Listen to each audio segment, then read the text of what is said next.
All right, let's dive into something pretty intense today. We're going to explore this really powerful, almost visceral metaphor for radical transformation.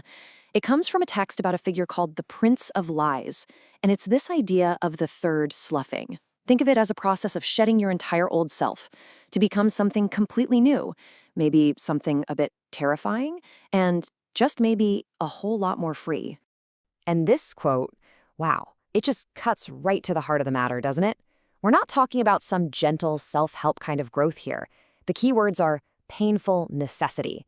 This frames rebirth as anything but comfortable. It's a vital, almost violent act. You're literally making space for a more dangerous vitality to come rushing in. Okay, so where does a transformation this intense even start? Well, it begins with that feeling, that deep, nagging dissatisfaction. It's the sense that your own skin, maybe even your soul, just doesn't fit anymore. So, our main character here, the Prince of Lies, he feels his old power, his former divinity, and it's not a good thing. He feels it like restrictive scales, like an old, itchy skin that's turned into a prison. It's this dead weight from the past that he has to get rid of, peeling away what the text calls the dry crust of the world's ancient, weary expectations. And that process? That's what the source calls the third sloughing. Now, let's be super clear here. This is way more than just changing a few bad habits. We're talking about a fundamental, soul-deep renewal. It's about actively taking the husks, the empty shells of everything society calls righteous and holy, and just throwing them away. The first step in all of this, it's totally internal. It begins with rejecting the beliefs you've held on to for so long. The source material has this amazing description. It says, old truths are just discarded like brittle parchment, just left to crumble into dust on the floor. They've completely lost their power. They mean nothing anymore. All right, so if you're going to go and tear down your own soul, you're going to need a pretty serious tool, right? Well, in this philosophy, that tool is scorn. So what exactly allows someone to pull off such a devastating act of self-overcoming? I mean, how do you even begin to break free from the things you hold most sacred? The answer, it turns out, is the scorner. And no, this isn't some bad guy from the outside. It's a voice inside your own head. It's that little part of you that can look at your most deeply held beliefs, all your virtues and ideals, and just laugh at them. It's the part that can find the hidden comedy in the tragedy of the fall. And this is where the whole idea of scorn gets flipped on its head. It's not just being negative or cynical. It's a weapon of liberation. It's like a sharp knife that cuts right through all that pious self-delusion and suffocating sentiment. It's what fuels this thing the text calls a holy laughter, a deep, freeing laugh that just echoes up from the very bottom of the pit. So with this weapon of scorn ready to go, the being can finally start the main event. This is the central act of the sloughing, the active and, get this, even joyful, destruction of the old world. Man, this chart just lays out the whole radical exchange perfectly. Look at the pattern here, right?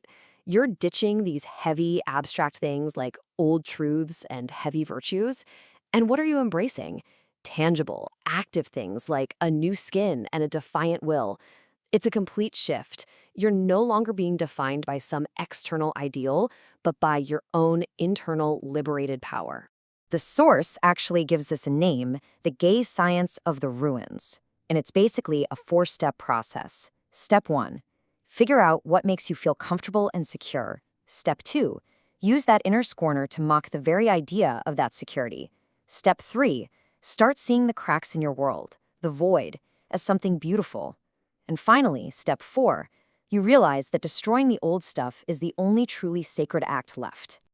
And this isn't just about destroying things for the heck of it. The text is very clear that this sacred no is fundamental. It's life-giving.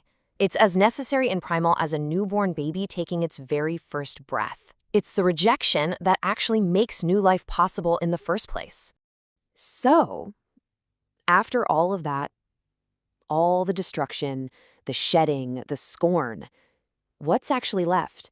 What kind of thing crawls out from the ruins of your old self? The imagery here is just incredible. The moment of rebirth is described as a wet and gleaming thing emerging from those discarded husks. See, it's not some perfected, glowing angel. It's something raw, completely unburdened by the past, and terrifyingly fresh. I love that phrase. And the characteristics of this new self, they're a total flip of everything we think of as traditional morality. It's a beautiful monster. It stops being a social animal and becomes a solitary hunter.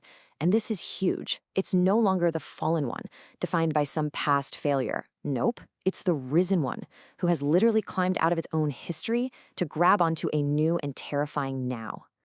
But hang on, because here comes the final, crucial twist. This whole transformation, it isn't a one and done kind of thing. It's not a finish line you cross. It's an entirely new way of being. And honestly, this is what makes the whole idea so profound. The third sloughing isn't the end of the road. It's the start of a totally new kind of journey, where shedding your skin is a constant, eternal process. You don't just get over yourself once. You are always in a state of overcoming. This quote just nails that new worldview. The world is now a place of infinite molting. The old stuff isn't just thrown away and forgotten, it becomes fuel. It becomes food for the new. So constant change, constant self-creation, that becomes the fundamental law of your existence. And by going through this whole process, the Prince of Lies essentially anchors this spirit of defiance into the world itself.